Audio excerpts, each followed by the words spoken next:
Hold up here. Before I move on, is that is that MMA Guru? What's he doing there? What? What did he say? Why did Jon... No, I can't hear you. Next question. In this video, I will dissect why Jon Jones is not the GOAT of MMA, and in particular the UFC, and why Dana White is coping so hard to sell tickets for this Jon Jones return after an injury against 42-year-old Stipe. I would also go to say that Jon Jones, there isn't really an argument for him to be GOAT, to be brutally honest with you. Meh. So when Jon Jones faced Daniel Cormier at UFC 214, Cormier versus Jones 2, Saturday, July 29th, don't miss it. You're so many years late. DC called Jon Jones out for being a steroid abuser for most of his fights, and I'm going to read a transcript here too. Jon Jones' response is to show his abs. If you watched the MMA Guru video, what? So in this transcript, this is at about 9 minutes and 40 seconds on the greatest UFC trash talk. All links will be down below, by the way, of what I use, so you can check them out yourself. So DC says, I will say he has done it for a long time. The crowd shout, BS. Jones laughs and doesn't take it seriously. Jon says, oh, how long do you think I've been on steroids then? DC responds, 3-0 in the UFC. He doesn't think OSP, Gustafsson, Stephen Bonner, they didn't do steroids for. Jon Jones responds by saying, well, I'm deadlifting 600 pounds, squatting 500 pounds. USADA was in full effect, so how did I get away with that? How did you get away with that? Oh, I don't know, Jon. Maybe you were scared of the USADA that you hid under the octagon, and you even said you did, because you might pop for cannabis. Argument's sake, Nick Diaz did pop for marijuana and got suspended for a very long time. However, to hide under the octagon, and now we know what we know, and it's just cannabis? Really? Are you sure? He actually thinks it's the truth that he hid under the octagon. To hide under the octagon, like, Jon, USADA's here, mate. You need to go. Like, you obviously just smoked cannabis, right? Like, you've obviously just smoked cannabis. Yeah, they're going to pop you, be out for years. Jon, where do I hide? Oh, go under there, Jon. Yeah, the octagon, because that isn't suspicious at all. And when it further comes out that you did that and then you test positive for other stuff, yeah, just hide under there. Are you taking the diddy here? Like, what is this? That is such a BS thing. Come on, man. What? Also, why would you put your whole career at jeopardy for just smoking cannabis? Why would you do that? If you're UFC light heavyweight champion of the world, why would you do that? Makes no sense to me. So if it is cannabis, you're very unprofessional, but we know that from your personal life, you are not professional at all. So I don't believe a word he says when it comes to this part of the story. He literally hid under the octagon, and now we have test results of him popping for certain drugs that help, aka PEDs. Also, Jon Jones' response is to say, Daniel, you look like a crackhead, mate. You look like a crackhead. Firstly, what a weird insult. I mean, fair enough, is a good insult. But Daniel Cormier 10-8'd you, mate. He 10-8'd you because you were. I don't know if you're a crackhead, but you were a drug abuser. So why would you say that to someone when you did it yourself? And to me, it really does... I feel so sorry for Daniel Cormier, because at this point in his career, I was also on the Jon Jones bandwagon. I thought DC was annoying. I was like, shut up, DC, you're going to get beaten. I was happy when Jon Jones won. I thought Jon was the GOAT. I feel so sorry for Daniel Cormier, because this whole cheating mother has ruined his career and then other people's careers, it looks like, which I'll also get into this video. I've also mentioned this in a previous video, Jon Jones. You cannot hide from the truth. Us fat white Englishmen, we will come for you. Please don't ever see me in real life, because I'll turn into a tomato and do absolutely nothing. But you can't hide from this.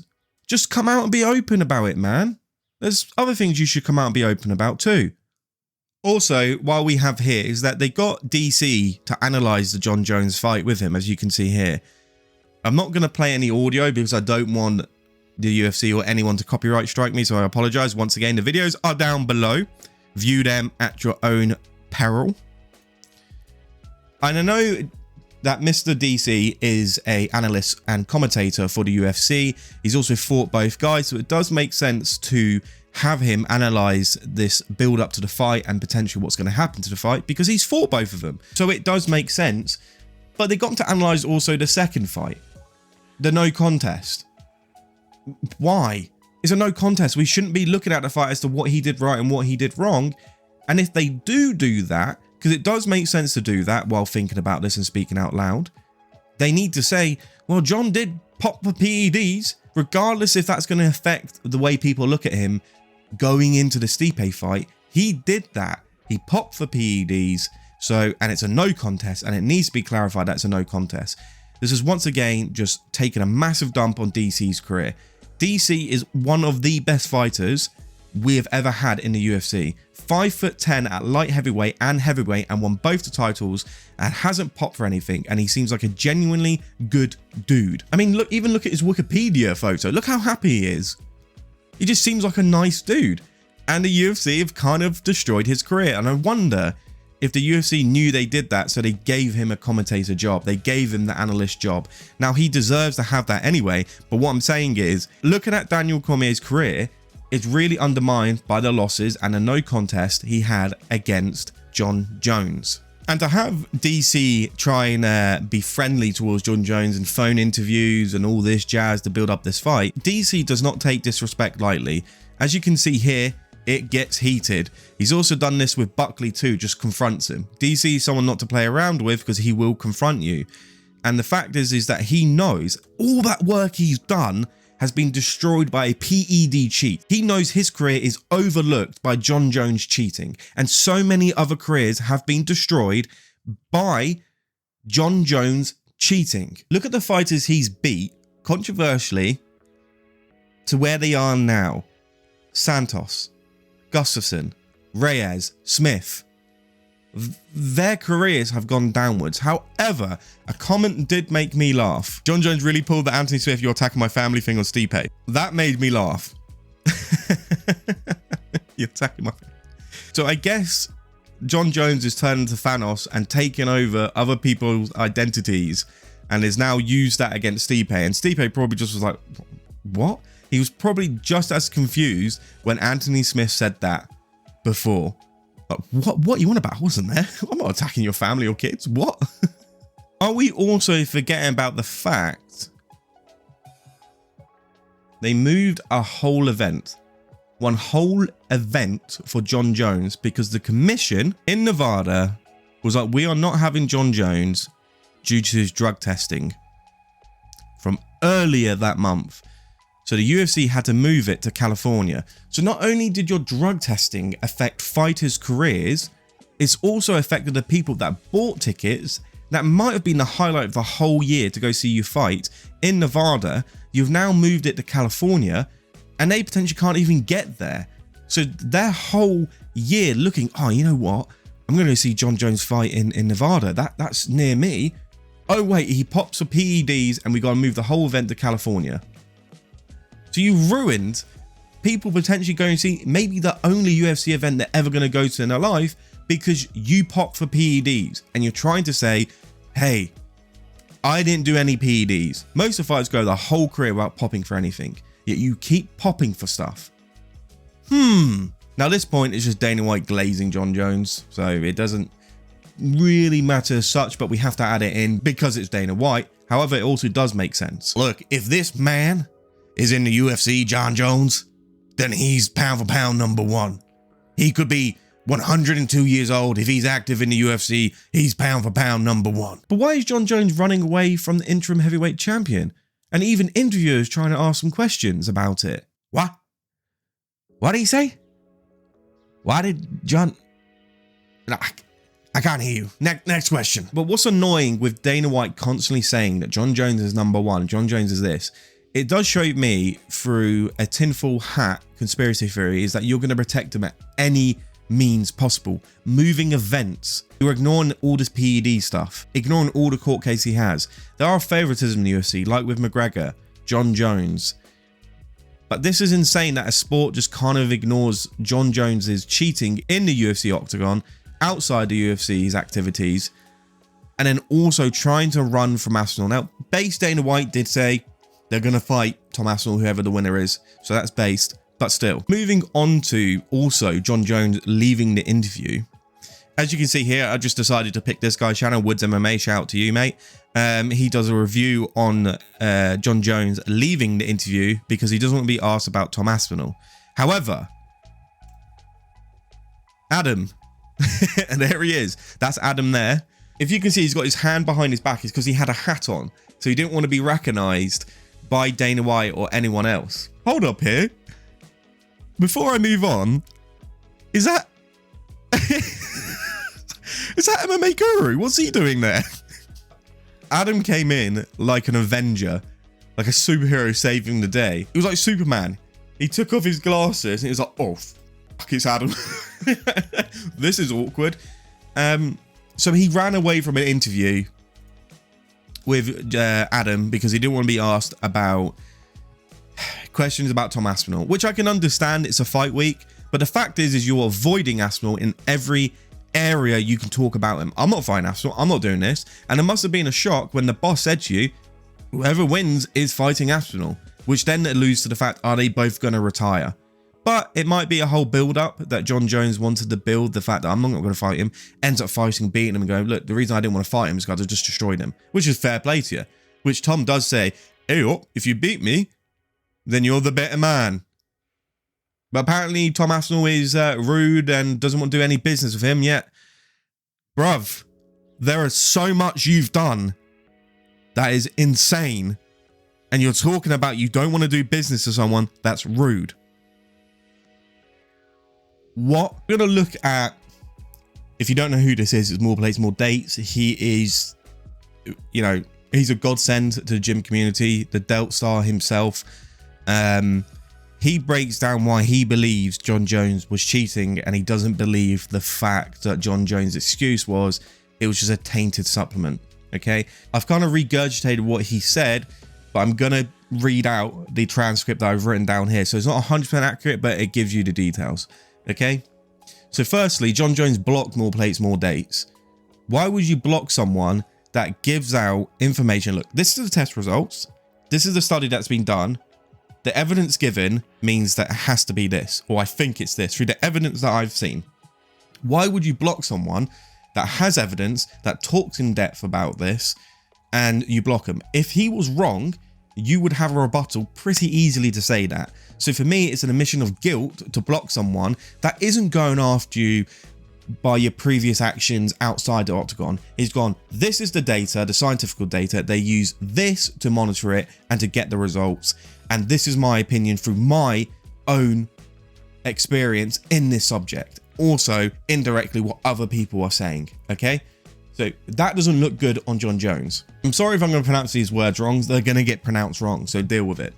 So the first results were clomiphene, an aromatase inhibitor, usually used to prevent. What I'm going to do is, okay, I can't pronounce most of these words. I'm just going to have AI read this. First results were clomiphene and letrozole 2016 or something. One is an aromatase inhibitor usually used to prevent gynoformation. Clomid is a fertility drug to restore testosterone production.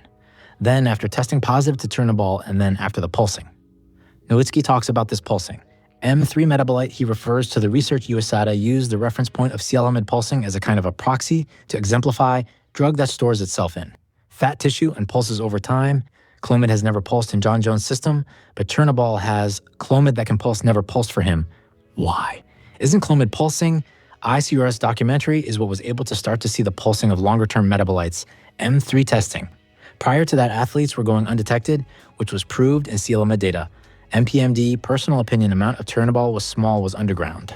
And not from a pharmacy that one of the options is a drug Jon Jones was getting that can be undetected, was tainted with Turnaball or thought he could get around the detection window by taking it. Unaware of the long-term testing, MPMD doesn't think it was tainted food, but the use of using something T levels were like of a female levels. would normally be about 10 times more. Single digits for urinary T levels should be 60 plus essentially castration to get those levels naturally. This is like adrenal glands producing T levels. Basically, even if your endogenous levels are lower, you're using this compound to dope with. As you can see from what's been said, Jon Jones had T levels like a female. It was in single digits where it should be double digits. Nothing makes sense as to why Jon Jones had those results. Regardless if you thought it was a tainted supplement he'd taken, it does not make sense as to why he popped for them, because then everyone, absolutely everyone would pop for him. Yet it's always the people that are cheating are popping for him. TJ Dillinshaw, Jon Jones. There are many other people too that pop for this stuff, and then they're like, well, no, it's tainted. There's going to be an aspect where some things, very minority things, are going to be tainted. But Jon Jones is not just a prelim fighter. He's a main card fighter that makes millions per fight. And you're telling me the people he goes to that are meant to be experts in these fields are giving him tainted supplements? How is that the case? You're a millionaire. This shouldn't be the case. And if it is the case, you've got a tainted supplement, guess what you do? You get the money, you sue them. I'm pretty sure Yoel Romero sued someone for tainted supplements. So why can't you do that if that's the case, my friend? If there's something that's a problem, you'd be very easily to say as to why that has happened, these results, and break it down. You could pay a scientist to say, I want you to use scientific words. I'm very open. You do the test independently on me and everything that I've given, and you give your answer as to why. You do that, because I have not taken them. I'm 100% sure I haven't taken them. If it is, it's tainted. I have never cheated in my life to take PEDs. You're a millionaire. You can go, look, have 100 grand. I want the most in-depth research you can do to prove that everyone is wrong, so I can have them all apologize to me and I'm actually the GOAT in the UFC without cheating. But he doesn't, because he knows he doesn't have to, because he has such a strong follower base that they don't care if he cheats. And this brings me on to the next point. Weird. So no longer will the UFC announce when a fighter is facing a potential anti-doping policy violation. So Jon mysteriously took 3 years off. The UFC won't release, or doesn't have to release, if a fighter's under investigation. Do you see how much Dana White defends Jon Jones being pound for pound #1? USADA's no longer part of UFC's anti-doping program. But there's also other stuff. Jon Jones being a piece of shit outside the octagon is another one. They also want to say that pay between the UFC and Jon Jones was up in the air, and it might have been. There might have been a very big argument between pay, because we know how Dana White is. But why wouldn't Dana White throw X amount of money at Jon Jones? There's two fighters that are currently active at the moment. I say currently because Conor McGregor isn't really active. He's active in the courts. But I think in history, Ronda Rousey, Jon Jones, and Conor McGregor, he would throw millions at. Now, unless Jon Jones saying, look, I want 100 million, which I don't think is the case, why was this big dispute happening and it took 3 years? It's also when Francis Ngannou was heavyweight champion. Jon Jones had 3 years off from his last fight against Dominic Reyes and going up to heavyweight to fight Cyril Gane. There have been numerous things that have been announced as to why Jon Jones took 3 years off, which I have said in this video just prior to this. But it seems like two things to me realistically, and I don't think pay's one of them. Why would pay take 3 years in the prime of your career? Now you're in a latter end of your career and you've only got you to thank for that. But the prime of your career, going up to heavyweight, and what I mean by prime of his career is that heavyweights tend to be older. Strength's the last thing that you lose. Jon Jones is very agile. He would be amazing at heavyweight. We saw his performance against Cyril Gane. It was incredibly good. Speculation with Conor McGregor, who's also on PEDs. He ballooned, not just his foot, but him himself ballooned, and then he just went shredded. Also the quick recovery, I guess, with his leg. A titanium steel leg. Speculations that McGregor were on PEDs and cycle him off to then go into the doping program. Was Jon Jones doing the same? Just to build his body up? Was Jon Jones doing that? And it does not look good that Jon Jones wasn't trying to compete in heavyweight while Ngannou was at heavyweight. Comes back, beats Gane. Yeah, okay. That's a really good fight. I'm not saying that wasn't. And now was facing Stipe instead of Tom Aspinall. You've avoided two of the biggest monsters in the heavyweight division in the last, what? Since Stipe was properly active, I guess you could say. Daniel Cormier, that was properly active. We're talking 3 to 5 years ago now. That Ngannou comes across, absolute machine. Tom Aspinall now's here, absolute machine. And it seems like you're avoiding both of them. Come on now. Why would I not announce MMA Guru here? He made a good point though. He said that DC was the older man when they faced. And Jon Jones is saying that about Aspinall being the younger guy. Why would I face the younger guy? The up and coming guy. Now DC wasn't the up and coming guy, but you know, he was the older guy. And let's look at the age range. So Tom right now, who's Tom Aspinall, is 31. Jon is 37 at this moment of this video being made. When DC and Jon Jones fought, I believe for the second time, DC was 38 years old, 4 months, 1 week and 2 days. Jon Jones was 30 years old, 1 week and 3 days. So DC was older than Jon Jones and also younger than Tom Aspinall as we are making this video. But you thought it was right to face DC. See, that was appropriate for you to face him, isn't it? You'd have no excuse for that. You didn't think of that. DC didn't use that as an excuse to not fight you. He just did it anyway, because DC's the man. He's not Marvel. But there's also the fact is, when he brings these arguments up, these up-and-coming fighters, oh, he's too young, I'm older, blah, blah, blah, blah. Jon Jones won the light heavyweight title at 23. He's the youngest person to win a champion in the UFC. It's something that proves that he is the GOAT when you're arguing that. But Rua, who was 30, could have gone, I'm not facing a 23-year-old. I'll face someone else that's closer to my age. So the argument he's using is really, really not playing well, considering when you look at his career, he faced older guys while he was younger. I'm just saying.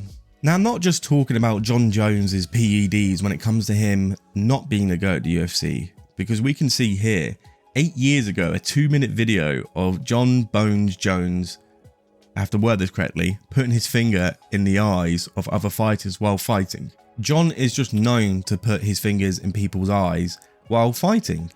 It's an advantage, it's a massive disadvantage to the other fighter for quite some time. And even if it's 4 minutes of fighting where you can see, but it's kind of annoying, and you get to the end of the round and you're like, oh, okay, cool. So we'll sort this out. Okay, my eye looks better after the round, like it got better. Okay, now I'm ready to fight. You're now a round down with that irritating you because Jon Jones just decided to do, get in there.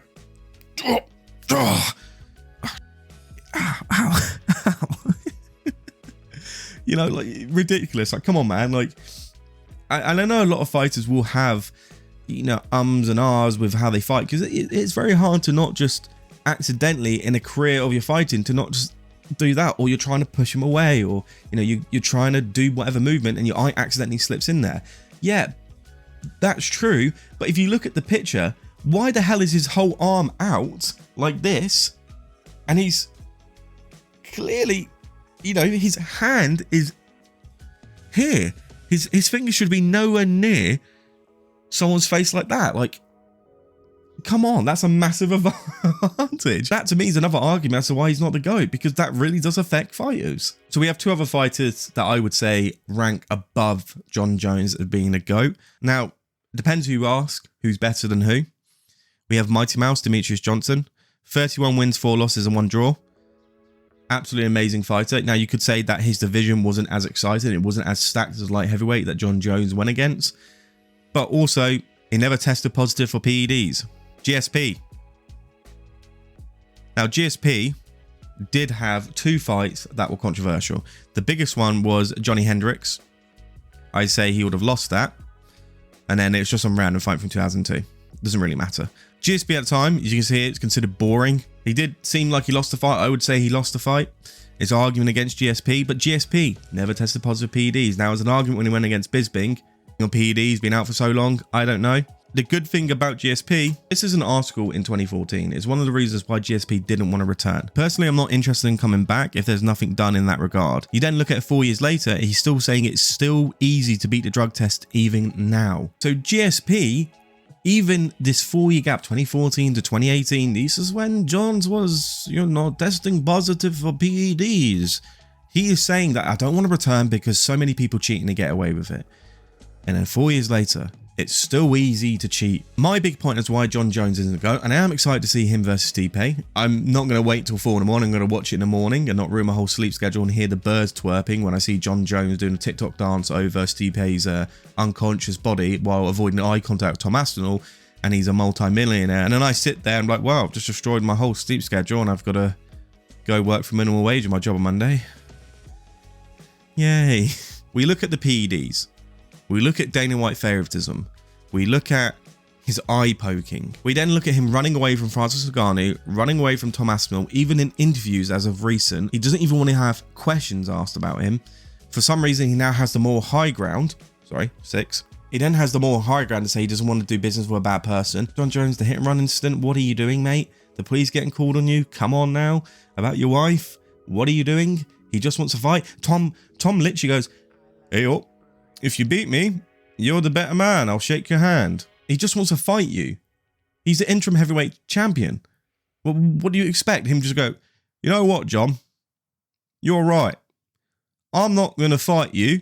I'll go fight everyone else. I can't even do the accent. I can only do like, hey, oh. And I'm sure there's many other things as to say why he isn't a GOAT. He is an amazing fighter, but I can't consider someone like him the GOAT. And then when you look at MMA as a whole, I still will say Fedor is the GOAT of MMA. I'm sorry, but your career, John, you're getting annoying. Just face Tom Aspinall. Brilliant. Like I said, this is your end of run here. You beat Stipe tonight. You go against Tom. You beat him. You then fight this big mega fight BMF title against Alex Pereira. Then you retire. Now, even now, I'll comfortably say you're one of the best fighters to ever exist. Naturally, you're incredibly gifted, but I'll never class you as a GOAT if you test positive for PEDs. You've got an advantage over someone, a big advantage. That's my view. That's my view, ladies and gentlemen. Let me know down below. Do you think Jon Jones is the GOAT? If he's not the GOAT in your eyes, who is the GOAT? Is it Shamak? Nicholas Bentner? No, sorry, it's the wrong sport. But let me know down below. And who do you think is going to win tonight? I've got Jon Jones. I've got De Bronx. And I don't know who else. And then Bo Nickel. But thank you for watching.